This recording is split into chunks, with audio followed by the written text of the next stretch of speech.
নমস্কার বন্ধুরা, আশা করি সবাই ভালো আছেন। তো বন্ধুরা, এখন যে বিষয়টা নিয়ে কথা বলবো তো সেটা হলো শাকিব খানের দরদ সিনেমাটা। এই সিনেমাটা এক সপ্তাহের শেষে টোটাল বাংলাদেশের মাল্টিপ্লেক্স চেন থেকে কত কালেকশন করলো সেই বিষয়ে কথা বলবো। এবং তার আগে প্রত্যেকটা বন্ধুকে অনুরোধ করে রাখবো, চ্যানেলটায় যদি আপনারা নতুন হয়ে থাকেন অবশ্যই আপনারা চ্যানেলটা সাবস্ক্রাইব করে নেবেন। আর যদি ভিডিওটি ভালো লেগে থাকে লাইক কমেন্ট শেয়ার করতে ভুলবেন না। দেখুন, ডে বাই ডে যদি কালেকশন নিয়ে যদি আলোচনা করি তো দরদ ছবিটা প্রথম দিন কালেকশন করেছিল 30,68,000 টাকা। প্রথম দিন কালেকশন করেছিল 30,68,000 টাকা। দ্বিতীয় দিনে কালেকশন করেছিল 18,17,000 টাকা।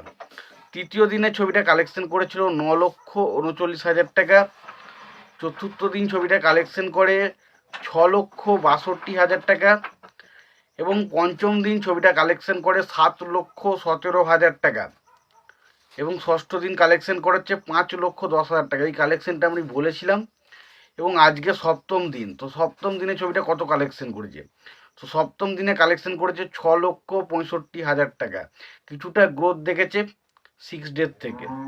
তো দেখা যাক পরবর্তী সময় ছবিটার কালেকশনে আর গ্রোথ আসে কিনা, সেটা সময় এলে জানতে পারবো। তবে টোটাল যদি এক সপ্তাহ শেষে টোটাল মাল্টিপ্লেক্স চেনের কালেকশনের কথা বলি তো টোটাল মাল্টিপ্লেক্স চেন থেকে কালেকশন হয়েছে 83,81,000 টাকা। 83,81,000 টাকায় ছবিটা এখনো পর্যন্ত টোটাল মাল্টিপ্লেক্স চেনের যে কালেকশন সেই কালেকশনটা করতে পেরেছে।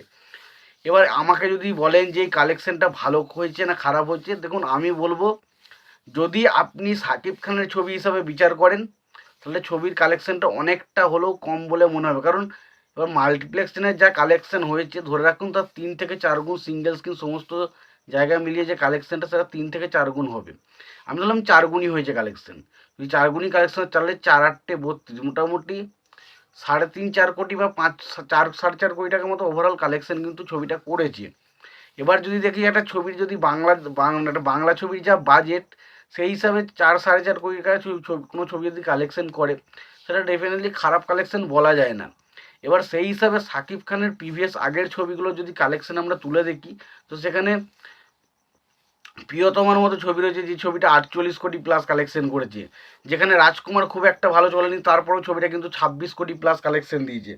এবং সেখানে যদি আমরা তুফানের মতো ছবি দেখি সেই তুফান ছবিটা 52 কোটি প্লাস কালেকশন দিয়েছে। তো সেখান থেকে দেখলে শাকিব খানের এই ছবির কালেকশনটা কিন্তু অনেকটা কম। এবার সেই হিসাবে বিচার করতে গেলে শাকিব খানের কালেকশন হিসাবে যদি আপনি বিচার করেন কালেকশনটা অনেকটা কম বলে মনে হবে। বাট আপনি যদি শুধুমাত্র বাংলা ছবি নিরিখে বিচার করেন তাহলে কিন্তু ছবিটার কালেকশনটা ঠিকঠাক বলা যায়, খুব একটা খারাপ বলা যায় না। তো তোমাদের এই কালেকশনটা নিয়ে কি মতামত তোমরা জানাতে পারো। তোমাদের যদি ভিডিওটি ভালো লেগে থাকে লাইক কমেন্ট শেয়ার করে দিতে পারো। চ্যানেলটায় নতুন হয়ে থাকলে অবশ্যই তোমরা চ্যানেলটা সাবস্ক্রাইব করে নিয়ে পাশে বেল আইকনটা অবশ্যই প্রেস করে দিতে পারো। ভালো থেকো, সুস্থ থেকো, দেখা হচ্ছে পরের ভিডিওতে।